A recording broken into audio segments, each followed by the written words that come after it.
Hi, my name is Amariah Condon, and you're watching Beyond Saugus. I enjoyed a wonderful conversation with Grace Lin, children's book author and illustrator who has won the Newbery honor. You find her works in libraries across America. So please, sit back and enjoy her story.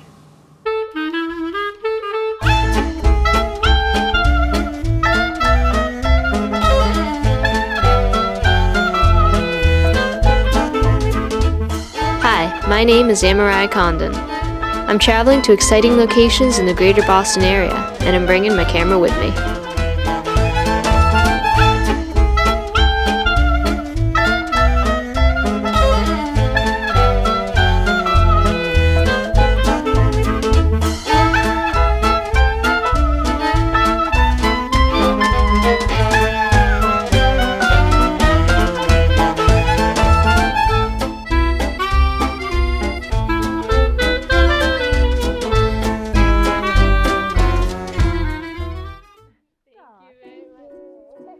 When I was 2, I met my first author and illustrator.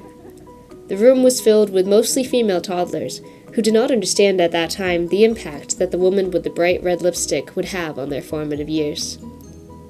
Not yet readers, we were initially drawn to this author's work for her talent with bold colors and fluid designs. A more subtle allure for us was our association with her characters, clever little girls with black flowing hair. The first book she authored was titled The Ugly Vegetables, which profiled a mother and daughter relationship with gardening. I was drawn to the characters in this book not because I liked vegetables, but because they looked like me. You see, the author and illustrator, Grace Lin, is Asian American.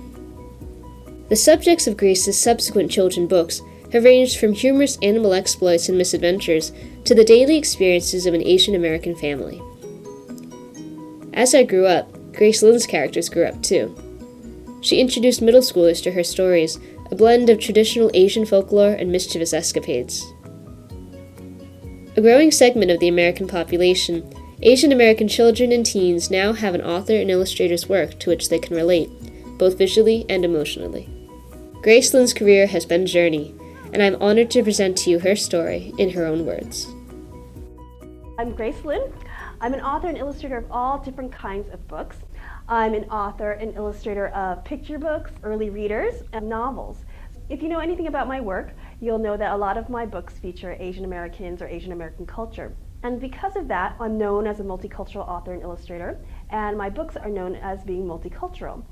And that's a label that at the very beginning I did not like very much. And it's taken me quite a while to kind of come to terms with it. And it's taken me quite a journey to kind of embrace that title. Because now I'm actually quite proud of it. I probably should start at the very beginning when I first decided to become a children's book author and illustrator, which happened when I was really young. I grew up with my 2 sisters. I have an older sister and a younger sister. I'm the one in the green. And I grew up in upstate New York. That's the house I grew up in. And where I grew up in upstate New York was a little unusual. And what was unusual in it was that there was no other minority families that lived in the area. There were no Hispanics, there was no blacks. We were the only Asian family in the whole town. So that meant I was the only Asian girl in my classroom, and I was the only Asian girl in the whole school except for my sisters. Very early on, that made me feel very uncomfortable. And I remember as early as kindergarten, I decided that I was just going to pretend that I looked just like everybody else. I was just going to forget that I was Asian. And I did a really good job of that. I remember one day in, I think it was about 3rd grade, I was walking down the street and I saw my reflection in a store window. And I said, hey, there's a Chinese girl there. And I'd be like, oh wait, that's me. Because I completely forgot that I was Chinese or Asian. But every once in a while, things would happen that would remind me how different I was from my classmates. One thing that stands out in my memory is when in my 1st grade class, we went down to the library and my librarian took out this book called The 5 Chinese Brothers. And she said, oh, today we're going to read this book. And all my classmates turned around and said, oh, Chinese, just like you. And I remember feeling so upset about this because here I was watching Little House on the Prairie just like them. I was eating McDonald's hamburgers like them, and I was having pizza at lunch with them. And yet somehow, no matter what we did, this was still Chinese just like me. And I didn't feel like this was like me at all. And I felt kind of embarrassed that this is what all my friends thought that I was like. Books was actually the thing that I loved the most when I was younger. And my favorite books were the fairy tale books because of the pictures. I thought whoever drew these pictures was the most amazing artist in the whole world. And I used to copy and trace these pictures, and I used to wish that I could draw just like whoever did these beautiful illustrations in these fairy tale books. Well, my mother was really disappointed that I showed so little interest in our Asian heritage. She tried to do all these things to get me interested. She tried to teach me Chinese, I would not learn. She tried to teach me Chinese writing, I definitely wouldn't learn. And she tried to teach me Chinese painting, and I wouldn't learn. In fact, whenever she tried to teach me anything, I would get very, very angry with her, because I felt like all she was doing was trying to remind me how different I was from my classmates, and I did not want to be reminded. She realized that if I was ever going to learn anything about our Asian heritage, that she was going to have to sneak it in. So she looked at me and she saw that I liked books and fairy tales, and she said, okay, this is what I'm going to do. She went out and she got about 6 to 12 Chinese fairy tale books that had been translated into English, and she put them on the bookshelf in the living room. She didn't give them to me because she knew if she gave them to me, I'd be like, oh, you just want me to read them because they're Chinese, forget it. So she didn't give them to me. She just left them on the bookshelf and she hoped that I would find them. Well, she was very smart because I did find them, and because I love books so much and because I liked fairy tales so much, I ended up reading every single one of them. However, I was not that impressed with these books. They had been translated from Chinese to English, so the translation was very, very plain, very, very simple. And you have to remember, the whole reason why I liked fairy tale books to begin with was because of the illustrations. And the European fairy tale books I was reading had pictures like this, whereas the Chinese fairy tale book I was reading had pictures like this. Oh, I was not impressed with these Chinese fairy tale books.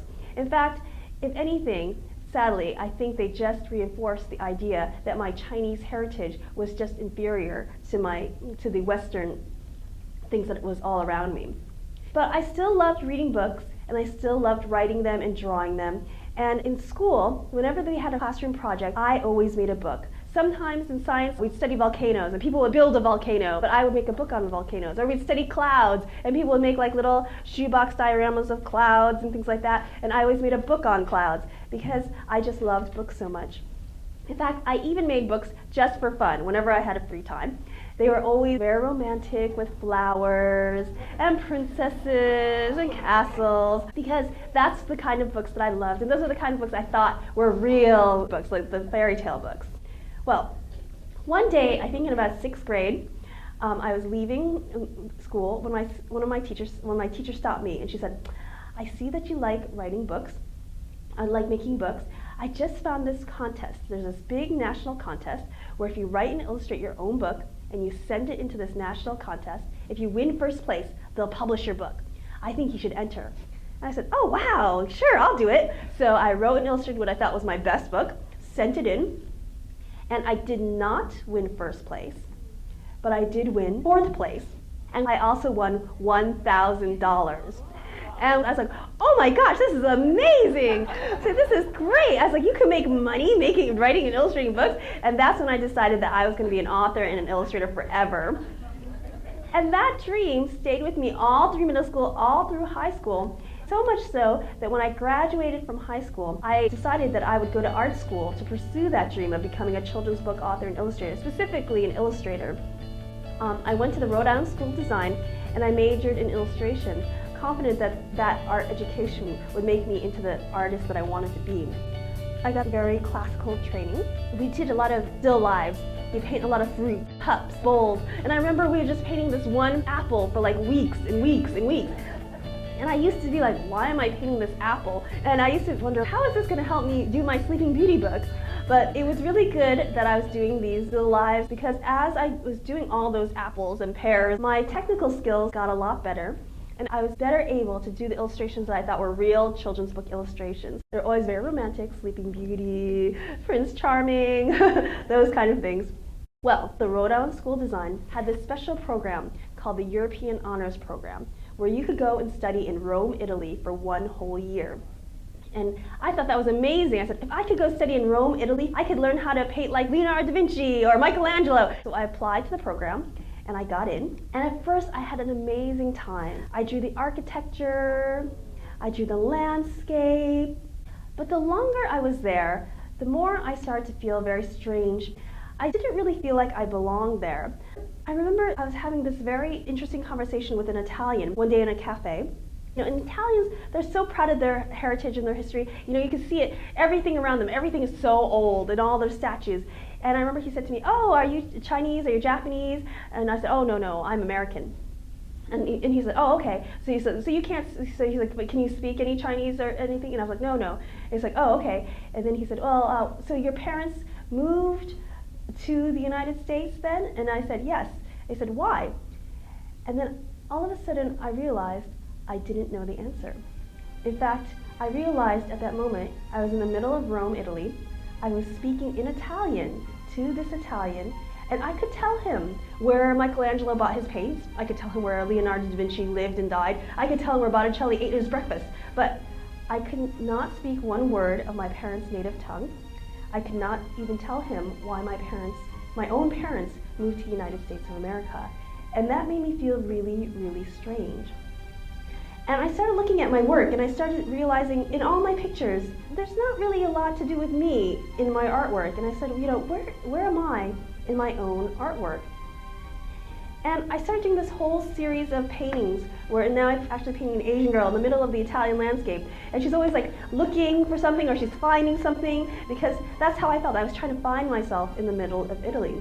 But by the time my stay in Rome ended, I realized that even this whole series of paintings was not satisfying me. I came to two really important conclusions. I did not like them very much, but they were the truth, and I realized I had to face it. And the first thing that I came to conclude was that I was never going to be Michelangelo or Botticelli. I was never going to be one of those great old master painters, mainly because I was not a great old master painter. I was Grace Lin. I was not born in the 15th century. I wasn't born in the 1500s. I wasn't Italian. I wasn't going to be an old Italian master painter. I was Grace Lin, born in this century, and I had to figure out what I wanted to paint like and not try to imitate those past and be somebody that I wasn't.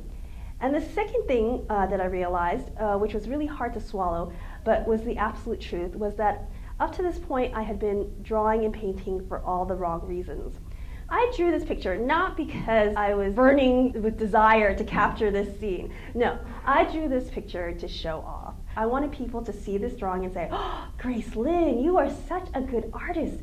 Grace Lin, you draw so well. I've never seen anyone draw as good as you. Grace Lin, you're so good." And if you want to be an artist, if that's really how you want to spend your life, then you should not be becoming an artist because you want people to tell you how good you are. You should not become an artist because you want compliments, because you want people to pat you on the back. No, you should be an artist because you have something that you want to share with the world. And at that point, I didn't even know who I was, so I didn't know what I wanted to share with the world. So I came back from Italy with a bit of an identity crisis. I really wasn't sure what I was going to do. I felt like up to this point I had this specific goal. I was going to paint and illustrate these beautiful European fairy tales, and now I wasn't really sure what I wanted to do. I said, okay, why don't I just put my classical training to the side, and I won't draw or paint something just to prove to people that I'm a good artist. I'm going to draw or paint something because I like it. So I started thinking how I felt so weird that I knew so little about my parents' culture, which really was my own culture. I said, well, why don't I look at some Chinese art? So I'll start with that. So I looked at all the bamboo brush paintings and all those things, but the art that really appealed to me was the Chinese folk art. And I really liked this folk art. I love the bright colors, all the patterns, how they didn't care about perspective. And I think the reason why I really liked this Chinese folk art was because I was still in art school at the time. And in school, we were studying the artwork of Henri Matisse. He's a very, very famous French artist. And he was doing a lot of the same things, really bright colors, these patterns that were all over the place. He didn't care about perspective. And I thought this was really neat because you had these Chinese folk artists on one side of the world at a completely different time, and then you had Henri Matisse on the other side of the world, and they probably did not even know of each other's existence, yet their art was kind of similar. And I felt some kind of kinship to that. I felt like I had this eastern and western part of me that had no idea of each other's existence, but there must be something connecting them. There must be some kind of similarity. And I said, well, maybe I could do something with that. And I said, I want to draw a picture of something that's really important to me. So what's the thing that's most important to me? And I started thinking and thinking, and I said, well, if I found out that I was going to die tomorrow, and this is a magic book, and I really believed it, I would probably just go home and spend my last night on earth with my family. I realized that that meant my family was the most important thing to me. So taking all those things into consideration, taking the idea that I was going to paint something not to prove to people that I was a good artist, taking the idea of those Chinese folk artists, taking the idea of Henry Matisse, taking the idea that my family was the most important thing, I took all those things and I squished it all together and I painted this picture. While it doesn't have the technical skill of some of my other pieces, I was really, really happy when I painted this picture. I felt like this was something that was uniquely my own. I felt like nobody else in the world would have painted this picture. They wouldn't have painted it like this. Nobody else could paint this because this was my family, the way I was seeing things, the way I was kind of mixing things together. And I was really, really proud of it. And I felt like this was the way that I wanted to create my art from then on. So I did, and so I felt like this was a really good path, and I started painting more and more pictures like this, kind of trying to perfect the style that I began. But just as I felt like I was on this really good path, something happened, and that was I graduated. So I graduated from art school, and my parents had been so great, said they had been supporting me throughout financially, and now they said, okay, now go pay your own bills and your rent, which I think was very fair.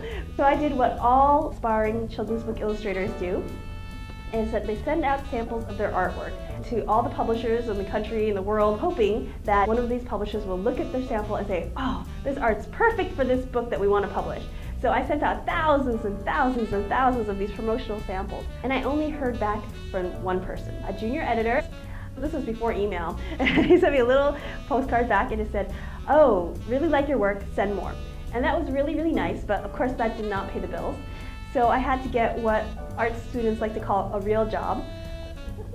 And my real job was designing giftware. Those t-shirts that say like, world's best dad, like I did that. You know, those mugs that say like, did anyone ever tell you you're terrific? I did those. You know, paper plates that say like, it's a boy, it's a girl, and confetti. So I was working in a cubicle on the computer. I was miserable. It felt like it was a really, really far cry from being the children's book author and illustrator that I always dreamed of. Even though I was in this cubicle for like 3 years, I still was trying. I still sent out promotionals every once in a while, but slowly as time went on, I was sending out less and less, and I was getting more and more depressed. However, something great happened, and that was that I got laid off. Now, I know most people do not like getting laid off from their job, but I don't like not knowing where your next paycheck's coming, all those things. So I would never have had the courage to leave this job that I was miserable at just because of that. And it was actually quite a blessing that they laid me off, because that layoff forced me to reevaluate where I was. It made me realize, you know, I never really liked this job anyway. I'm not happy here. And why don't I try to make that dream of being a children's book author and illustrator happen after all? So, with that severance package, I decided to do all the things that I had been too scared to do before. A lot of illustrators, they go to New York, they cold call publishers, they show them the portfolios in person. You know, I'd always been kind of scared to do that, so I just kept sending things out in the mail. And I realized, you know, it's time to stop being afraid and go to it. So I went to New York, I met with all these people, I showed them my portfolio over and over and over again for months until my severance package was running out.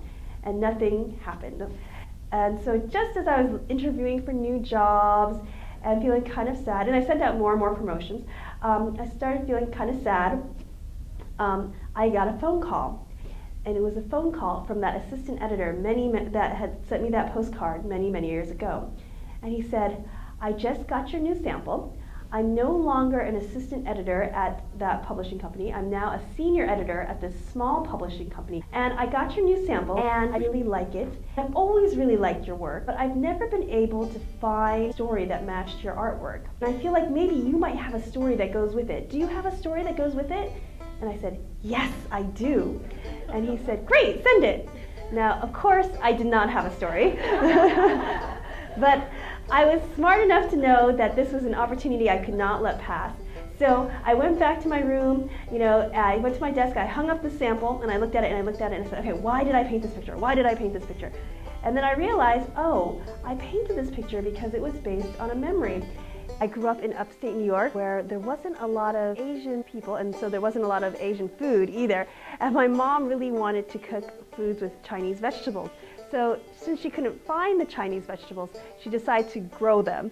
And so we had a Chinese vegetable garden while everybody else on the street grew flowers. And I was really, really embarrassed. And I used to say, why are we growing these ugly vegetables?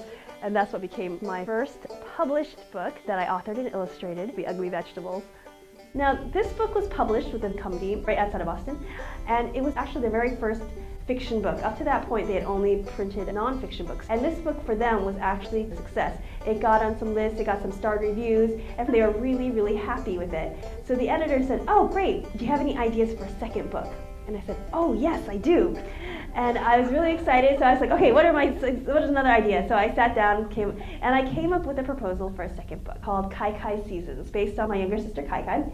And it was going to be this mixture of science and poetry. It would follow Kai Kai throughout the season. She'd be walking in the snow, and there'd be a little poem about the snow, and then the sidebar would be science, would be like, what makes snowflakes? And then she'd be playing the leaves in the fall, and be like, why do the leaves change colors?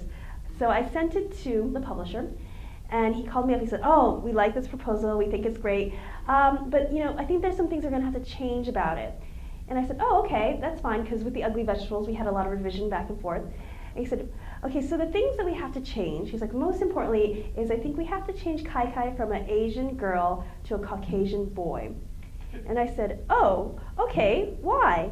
And he said, well, okay, so he said, this is a science book, and we think a science book could have a lot of, appeal to a lot of people. And boys will not read about girls. Girls will read about boys, but boys will not read about girls. And since this is a science book, we think it'll appeal to boys, so that's why we want to make it a boy. Then they said, oh, this is also, we want to make it Caucasian because as an Asian girl, people are going to look at the cover and they're going to think that it's a multicultural book, and that'll really limit its appeal, and you don't want that. And I was like, oh, okay.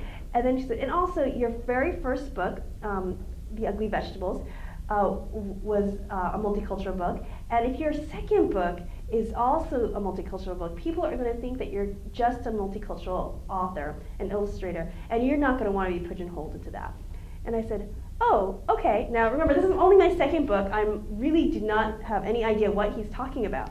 So I said, oh, all right, and I hung up the phone, and then I started calling all my friends, like, what's multicultural mean? What does it mean when you're a multicultural author and illustrator? And so slowly, I started to learn that when your book is considered multicultural, it's kind of interesting. It's kind of like, I like to say, publishers print multicultural books kind of like the way that people talk about eating your vegetables, right? They print multicultural books because they think it's good for you, but they never think that, they don't think anybody's going to like them, they don't think it's going to have a big, they don't think it's going to have a big appeal, they think it's always going to have like a small appeal to just a small segment of the population. It'll never be a bestseller. It'll never appeal. There's a definite ceiling on how much the book would sell, how much the book would appeal.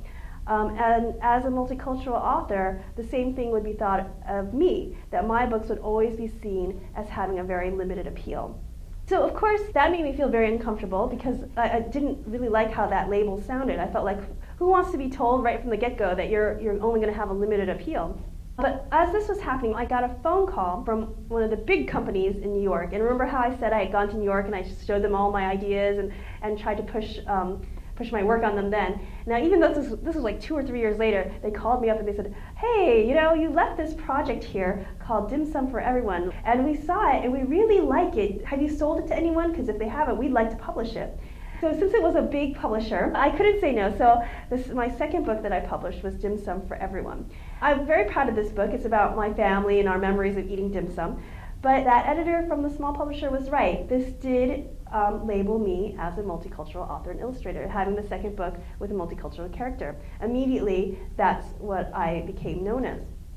And it made me feel really uncomfortable, not only because my books were already considered limited in their appeal. I remember I went to a gathering of aspiring children's book authors and illustrators, and strangely enough, children's books is such a nice field, yet it's also very, very cutthroat. There's a lot of people who want to be published authors and illustrators. And so I remember at this group, I was like, oh, and this is my second book. And I remember one of the people there, one of my colleagues, were saying, oh, it's so good that you're using your heritage. That's what's getting you published. And I remember feeling like, oh, wait, Am I getting through, like through a back door to getting published? Am I only getting published because I'm Asian? Am I not good enough to get published if I wasn't writing about these Chinese characters in this Chinese culture? It made me feel really, really uncomfortable on both ends. So for a while, I really tried to brand myself against it. I tried to use a lot of animal characters because I was thinking, oh, animals have no race, animals have no sex, that'll be fine. And so I did all these animal books, trying really hard to brand myself away from that multicultural label. But it was the Asian books that I kept getting noticed for. I would get letters thanking me for the ugly vegetables and the dim sum for everyone. I would meet parents who would say, thank you so much for writing the ugly vegetables. I've been looking so hard for a book like this where it shows Asians in a contemporary setting, not the 5 Chinese brothers. And I all of a sudden thought about myself, and I thought about how I felt when I was young and how sad I was when my librarian took out the 5 Chinese brothers, and how different it might have been if she had taken out a book like The Ugly Vegetables, and how sad I was that there was no characters like me, and how much it would have meant to me when I was younger if they had books like that out there. And I realized that it was kind of an echo of how I found my visual style in art school. I realized that I had to stop worrying about whether or not people thought I was good enough to be published with or without my culture. I had to stop worrying about what other people thought, if they thought I was good enough, if I wasn't good enough, if I was going to sell well, if I wasn't going to sell well. I just had to think about what I wanted to create and do the books that I wanted to do the most, just like with my artwork. And I realized that when I really thought about it, it was the Asian books that mattered to me the most too. So that's how I just decided to embrace that label, and I decided just to make the multicultural books. In fact, I embraced that entire part of myself. I found myself really hungry to discover more of my own culture. My books are my own way of trying to find my heritage that I didn't learn when I was younger, the heritage that I don't want to lose. And that's seen even in my older books, such as my novels, The Year of the Dog and The Year of the Rat, which are all about my family and my own Asian American experience. I've even traveled to China and Taiwan and Hong Kong to discover more about the culture that I didn't learn about when I was younger. During these travels, all around me, I was seeing all this beautiful landscape, and it was reminding me of those fairy tales that I read when I was younger. And I was wrong when I thought those stories had no effect on me, because I'd see a dragon and I'd say, oh, wasn't there a story about a dragon that couldn't fly? Or I'd see this palace and I'd be like, wasn't there a story with this magistrate who lived in this palace? But it had been so long ago, and the stories were not that detailed to begin with. So I started making up my own characters, my own storyline, mixing things up, and that's what became my books, Where the Mountain Meets the Moon and Starry River the Sky. Before Where the Mountain Meets the Moon, I was writing The Year of the Dog and The Year of the Rat, and those books were well read, but I guess you wouldn't call them mainstream books. A lot of the publishers thought they were kind of niche books. They called them multicultural books, and I'm very proud of that label, but it is kind of limiting in a way.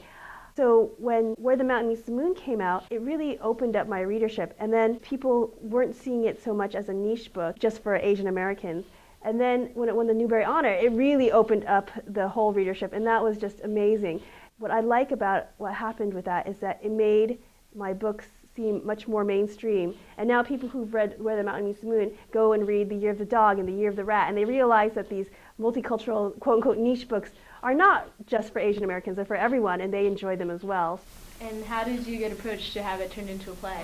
A production company in Minnesota called Stages Theater really liked the book, and they asked my agent for rights if they could make it into a play, which we granted, and they wrote it up, put it on. And then somebody in Boston heard about the play, who also is involved with the Wheelock Family Theater, and she actually went to go see it, and she thought it was just so great that she brought it to Wheelock Family Theater and said, you should put this on. And they loved it too, and so that became the play at Wheelock now, so it's been great. What makes Where the Mountain Meets the Moon and Starry River the Sky so unusual, and the books that I'm most proud of, is the fact that even though they're novels, they have full-color illustrations in them. And all the full-color illustrations are very much inspired by things that I saw in my travels. But having full-color illustrations was a little bit of a challenge because most novels don't have full-color illustrations. So I really pushed and I really begged for these books to have full-color illustrations for everything from the design to the kind of paper that we use to be considered and to be as good as we could make it. The book became very, very popular, so much so that it even won the Newbery honor, which was a huge thrill in my life. But what was better than winning the award was the fact that when the book was given the award, it really grew the readership. It was doing really well before, but all of a sudden it just burst the door wide open. I took a lot of Chinese myths and legends and I twisted them around a little bit, and I kind of made them into my own story. Nobody had really done that before with Asian fairy tales, so I was a little nervous about that. I was afraid people would get kind of mad at me and say that they weren't traditional enough. In the end, I decided to have courage and to go forward. People allow their customs to change with the time. And what I was doing was not changing these past legends. Anybody can look up the original traditional legends and see how they go. Mine was a new twist on it. And if anything, hopefully people would realize that the way that I was changing them, that the way time was changing these myths, was what's really keeping them alive. They have to be changed to fit our modern world. You know, now this girl in Where the Mountain Meets the Moon, she goes on this great adventure. And if I was a traditionalist, this book could never be written. Those are things that would be in a historical novel, but my books were not supposed to be historical novels. And I personally felt like my interpretations would do nothing to harm the original stories. My hope is that they would bring interest to the original stories. All my books are Asian American stories, even though a lot of them are inspired a lot by traditional Chinese work. Each chapter opens up with a picture. And I tried to make the pictures look like Chinese paper cuts, but mine are not really Chinese paper cuts, mainly because they were too hard to do. Mine are done by pen and ink. And the things that I saw, parts of China and Taiwan and Hong Kong, found their way in my book too. For example, this is a mountain village that I saw in China, and you can see how I used it as a photo reference for the color illustration in the book. Could you explain a little of the artwork that's in your books? Sure. Well, I'm very proud of the artwork that I do for my books. It's inspired kind of a mix between Chinese folk artists and Henry Matisse. I use a lot of patterns and a lot of bright colors. The patterns, especially the patterns on the clothing, are very much inspired by fabrics. I like to go to fabric stores and kind of pick up the little patterns there and get inspired, and that's kind of the patterns that I use for the clothes. A lot of students ask me, why do I paint swirls? Because if you see any of my books, I tend to put a lot of swirls, especially in the sky. And I do that because I like painting squirrels, number one. But number two is because in Chinese folk art, they tend to use a lot of swirls because it's a lucky symbol. Because in ancient China, before they even had Chinese writing, a swirl was how they would signify a cloud.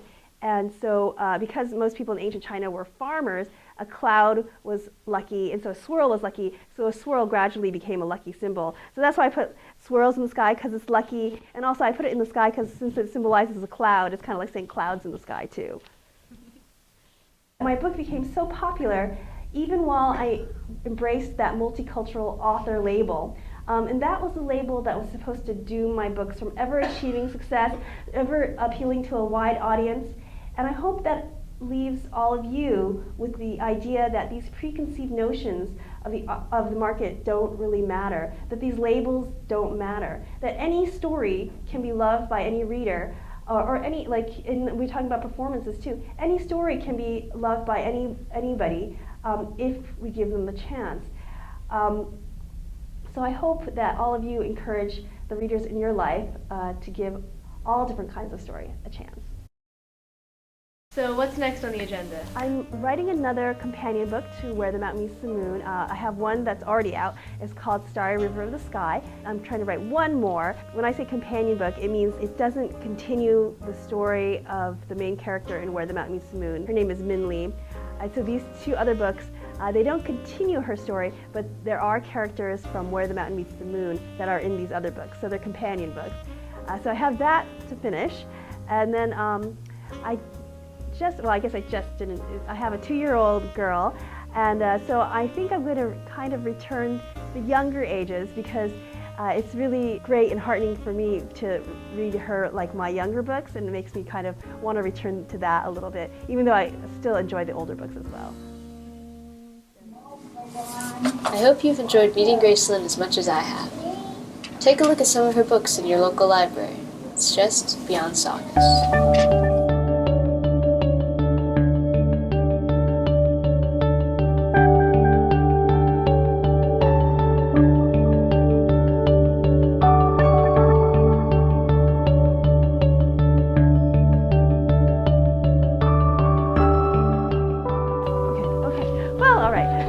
Okay. All right, let's try that again.